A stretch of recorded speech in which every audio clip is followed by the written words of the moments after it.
The Land of Dragons and Above, Part 2. The bouncing penny began to bounce around faster and faster. Eventually, it started to go so fast, it turned into a portal. On the top of the portal, James noticed the words, "The Evil Wizard's Lair." "I wonder why the evil wizard is called evil," said James. "I guess we'll find out," said Bade. Both Bade and James then jumped into the portal. Before they knew it, James and Bade landed on a rocky floor. Bade landed on his tummy, and James landed on his left knee. The floor was covered in sand. "Ouch," James said, holding his left leg. "Where are we?" "I think we're at the evil wizard's lair," Bade told him, brushing off the sand on his body. "Where should we go?" he asked, looking at two tunnels. The penny then appeared from behind them, shaking off the sand. "Now, Malcolm, my loyal servant, I will tell you where I will go first," a voice came from the right tunnel. "Follow me, but watch your step." Bade and James looked at each other and ran into the tunnel. The penny followed behind them. "War, yes, master," came a growling voice. James and Bade kept running down the tunnel. Soon they came to a twirling staircase. They started sprinting up the stairs. At the top of the stairs, they saw a man with a starlight cape around him and a bull sitting on two wooden chairs. On both sides of the room they sat. They crouched down. "I will go to the Land of Dwarves," the man announced. "Ah, good master, interesting choice," the beast told the man, rubbing its hands together. "Mal, give me the map so I can go to the Room of Portals," the man told the beast. "Yow, here it is." The beast gave a piece of paper to the man. The man opened it up and touched the middle of the open paper. "Warrior for la trope," the man called out. The man disappeared in midair. The map fell on the floor. The beast picked it up and repeated what the man said. He disappeared also. James and Bade ran to the fallen map. "What should we do?" Bade asked. "Follow them to the Room of Portals," James answered. He picked up the map and said what the man said. "Warrior for la trope." James disappeared. Bade picked it up and nervously did what James did. Before he knew it, he was in a totally different room, but on top of Bade. "Ouch, get off of me," Bade yelled beneath James. He jumped off him and looked at each of the many portals.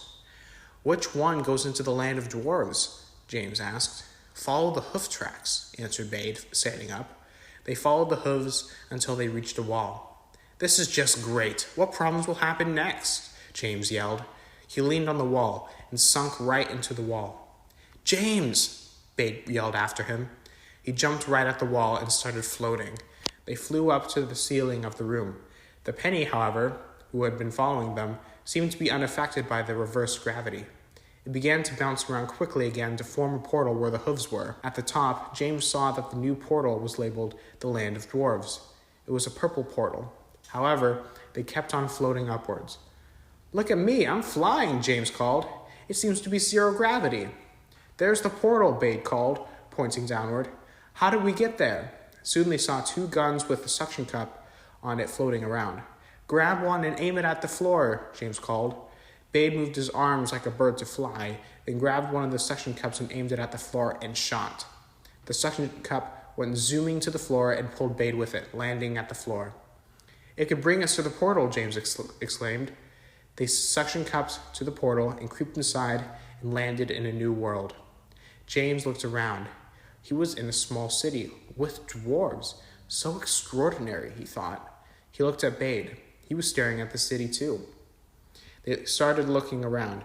There were beggars, sailors, fisher dwarves, armory dwarves, teachers, and many others, including a dwarf that shoved Bade, who fell over on James.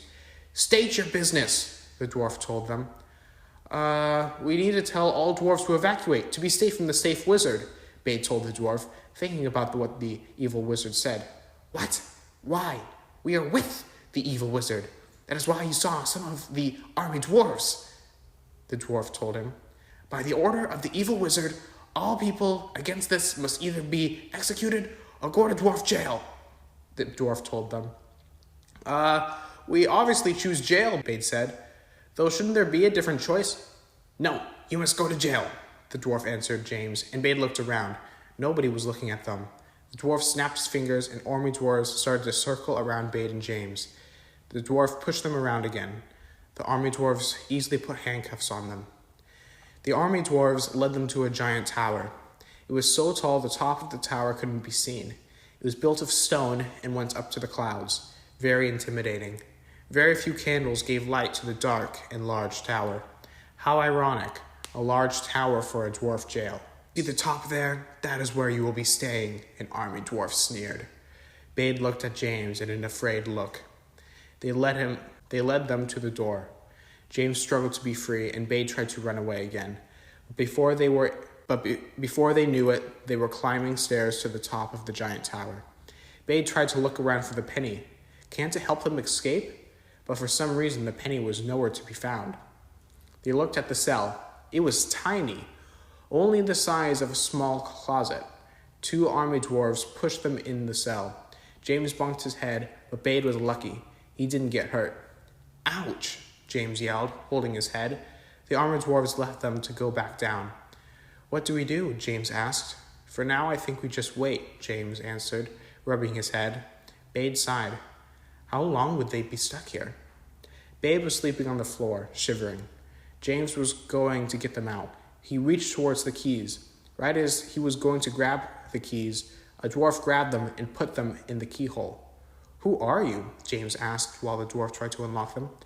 You don't know my name, but I was there talking to the good witch, the dwarf answered. He opened the cage and urged James to join him. James stayed there in fear.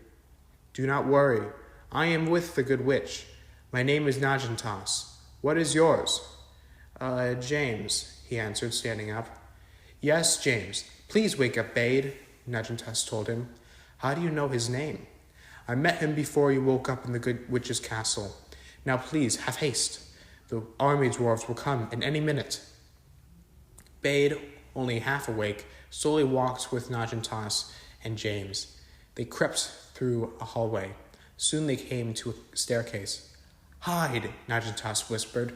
They stood against the wall and waited until the army dwarf passed. Once he passed, they went down the stairs.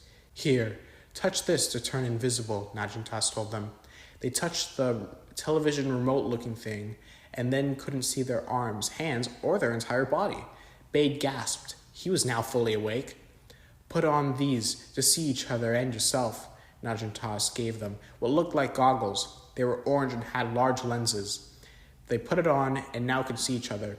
They started walking down the stairs, which seemed like forever. Once they reached the base, Najentas told them what to do next. Go to a portal to the Land of Giants. The Land of Giants is above the Land of Dwarves, as well as this land above the Land of Dragons.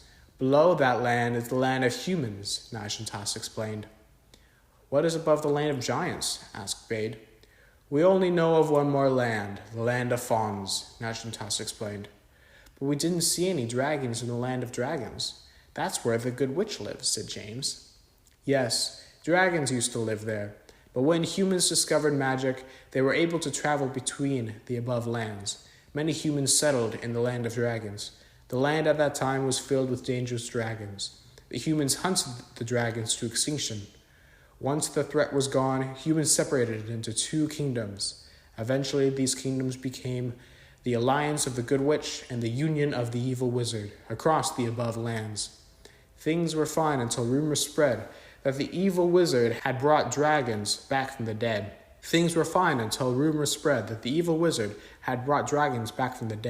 Which would decimate the magic human kingdoms across the above lands. Today we fight against the growing threats of the evil wizard, Najentas explained. Does the evil wizard call himself the evil wizard? Asked Bade. Of course. He enjoys the moralization of this war, even if he gets called evil. He loves being called the villain in the good witch's story. So now we must go to the Land of Giants. They obviously didn't want to go because they freaked out when they heard that it was where they would go next.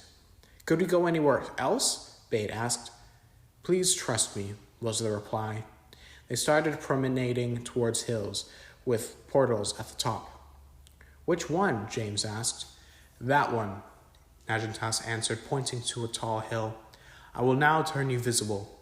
Right then, the accessories disappeared. They kept walking towards the big mountain. "Bah!" came out a voice. They looked over and saw a tiny goat. "Oh, that reminds me," Najentas told them. "I advise you to take a look at our dwarf wildlife zoo.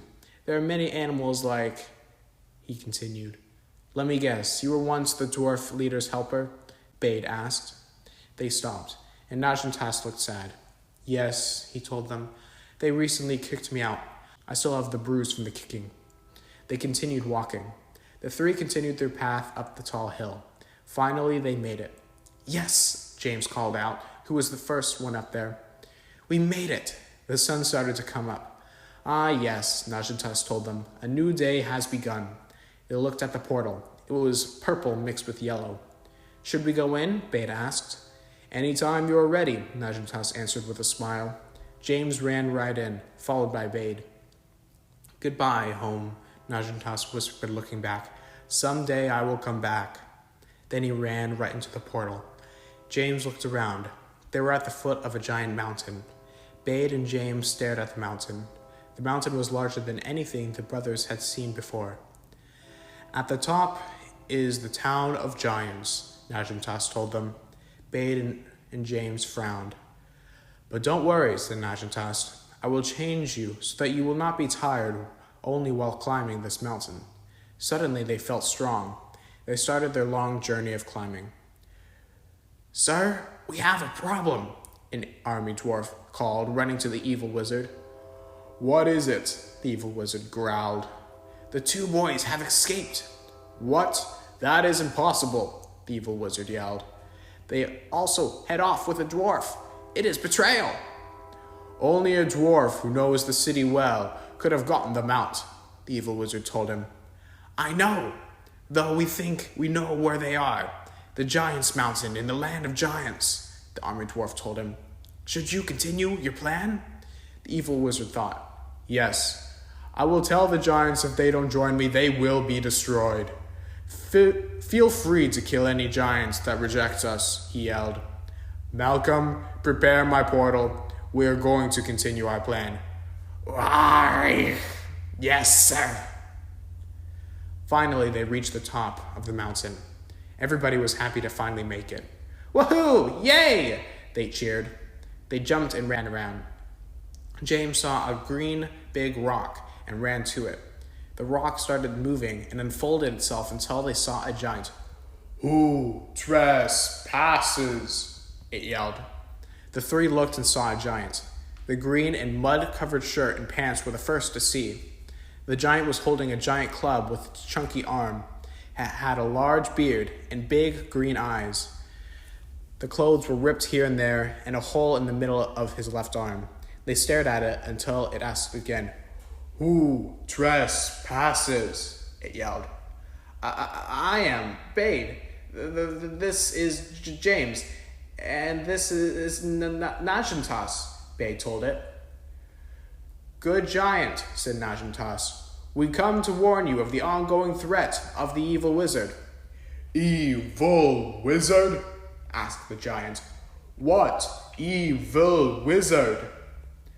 "We know you giants do not like trespassers, but we need to recruit you with the good witch against the evil wizard," said Najentas.